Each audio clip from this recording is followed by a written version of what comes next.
Hello friends, आज हम बात करेंगे प्रेगनेंसी के टाइम थायराइड हार्मोन्स के मैनेजमेंट संबंधित क्या इंपॉर्टेंट इश्यूज आते हैं, क्या इंपॉर्टेंट प्रॉब्लम्स आती है, इस पर हम बात करेंगे। टॉपिक इंपॉर्टेंट है क्योंकि प्रेगनेंसी के टाइम थायराइड हार्मोन के मैनेजमेंट संबंधित कुछ इंपॉर्टेंट चैलेंजेस आते हैं जिसे जानना और समझना हम सबके लिए आवश्यक है।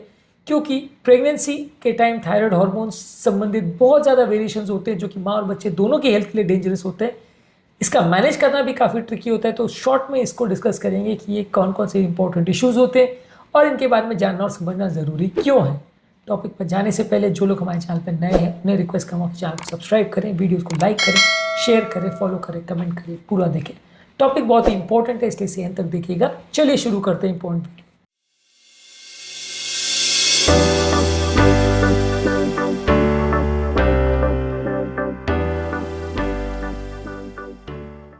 सबसे इंपॉर्टेंट चीज़ है कि प्रेगनेंसी के दौरान कुछ फिजियोलॉजिकल चेंजेस ऐसे होते हैं जैसे बॉडी में थायराइड बाइंडिंग ग्लोबुलिन की मात्रा बढ़ जाती है, कुछ इम्यून फंक्शन चेंज हो जाते हैं, थायराइड हार्मोन की प्रोडक्शन रिक्वायरमेंट चेंज हो जाती है। इसकी वजह से बॉडी में अलग अलग टाइम्स पे थायराइड हार्मोन की रिक्वायरमेंट्स, उसकी दवाओं की डोजेज, बहुत वेरिएशन इसमें आ सकते हैं।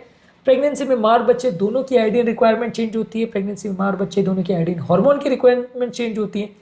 इसकी वजह से प्रेगनेंसी के दौरान आप अगर थायराइड के पेशेंट्स हैं तो दवाओं की डोजेज भी चेंज होगी। पेशेंट नहीं है तो पेशेंट बन सकते हैं, इसके चांसेस भी होंगे क्योंकि इस दौरान काफ़ी एंटीबॉडीज भी बनते हैं जो थायराइड हार्मोन को अफेक्ट कर सकते हैं।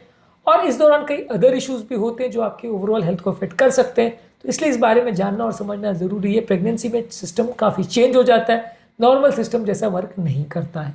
इसके अलावा थायराइड डिसऑर्डर्स का डायग्नोस करना प्रेगनेंसी में अक्सर थोड़ा टफ रहता है क्योंकि इस दौरान वैसे भी थोड़ा सा फटीग होना, सुस्ती होना, वेट में चेंजेस होना जो कि हाइपोथायराइडिज्म के फीचर्स है वो वैसे भी देखने को मिलते हैं प्रेगनेंसी में। तो कई बार डिफरेंशिएट करना मुश्किल होता है कि ये थायराइड हार्मोन की प्रॉब्लम की वजह से प्रॉब्लम आ रही है या प्रेगनेंसी की वजह से प्रॉब्लम आ रही है। डिफरेंशिएट करना अक्सर एक टेढ़ी खीर होता है क्योंकि इस तरह के सिम्टम्स, फटीग वटीग जैसे नॉन स्पेसिफिक सिम्टम जो कि थायराइड के मेन फीचर्स होते हैं वो प्रेगनेंसी में वैसे भी देखने को मिलते हैं, इसलिए थोड़ा वेरिएशन वैसे भी मिल जाता है। इसके अलावा जो रेफरेंस रेंज है थायराइड हार्मोन्स का अलग अलग ट्राइमेस्टर प्रेगनेंसी में वो भी स्टैंडर्डाइज नहीं है।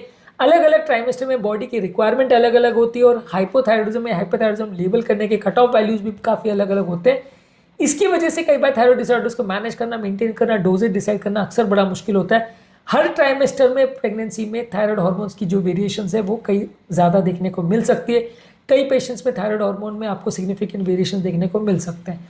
तो प्रेगनेंसी के दौरान हर ट्राइमेस्टर के हिसाब से डिसाइड होता है कि बॉडी में कितनी रिक्वायरमेंट है हार्मोन की और कितना मिल रहा है, आपको कितने डोजेस की ज़रूरत है। इसके अलावा जहाँ तक हाइपोथायराइडिज्म का प्रॉब्लम है, अगर हाइपोथायराइडिज्म प्रेगनेंसी के दौरान रहता है तो माँ को प्री इक्लैम्सिया की प्रॉब्लम आ सकती है जिसमें हाइपरटेंशन बढ़ सकता है।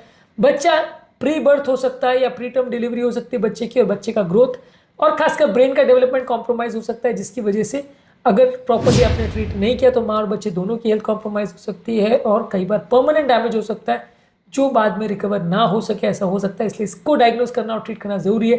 हर प्रेगनेंसी के दौरान थायराइड लेवल्स को चेक करना अनिवार्य है। इसके अलावा हाइपरथायराइडिज्म अगर प्रेगनेंसी के दौरान होता है तो उसको मैनेज करना भी बड़ा मुश्किल है क्योंकि हाइपरथायराइडिज्म की जो दवा दी जाती है वो प्रेगनेंसी में बच्चों में एक सिग्निफिकेंट टेराटोजेनिक इफेक्ट कर सकती है, बच्चों के लिए सेफ नहीं है।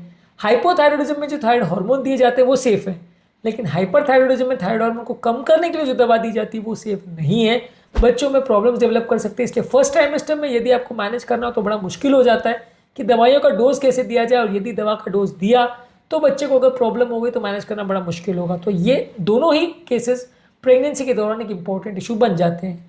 इसके अलावा प्रेगनेंसी में ऑटो इम्यून कंडीशन जैसे ग्रेव्स डिजीज और हाशिमोटोस डिजीज दोनों प्रेगनेंसी में फ्लक्चुएट कर सकते हैं क्योंकि प्रेगनेंसी में अलग अलग तरह के एंटीबॉडीज प्रेगनेंसी और पोस्टमार्टम पीरियड में ज़्यादा बनते हैं जिसकी वजह से आपको दवाओं की डोजेज एडजस्टमेंट करने की भी बार बार ज़रूरत पड़ती है और बार बार मॉनिटरिंग करने की आवश्यकता पड़ती है क्योंकि प्रेगनेंसी के दौरान ये हार्मोन्स के लेवल्स बार बार चेंज होते हैं और एंटीबॉडीज एक्स्ट्रा बॉडी में बनते हैं। इसके अलावा एक कंडीशन होती है पोस्टमार्टम थायराइडाइटिस जिसमें पहले पेशेंट को हाइपरथायराइडिज्म होता है, फिर हाइपोथायराइडिज्म होता है जो कि प्रेगनेंसी के दौरान बनने वाले एंटीबॉडीज की वजह से होता है।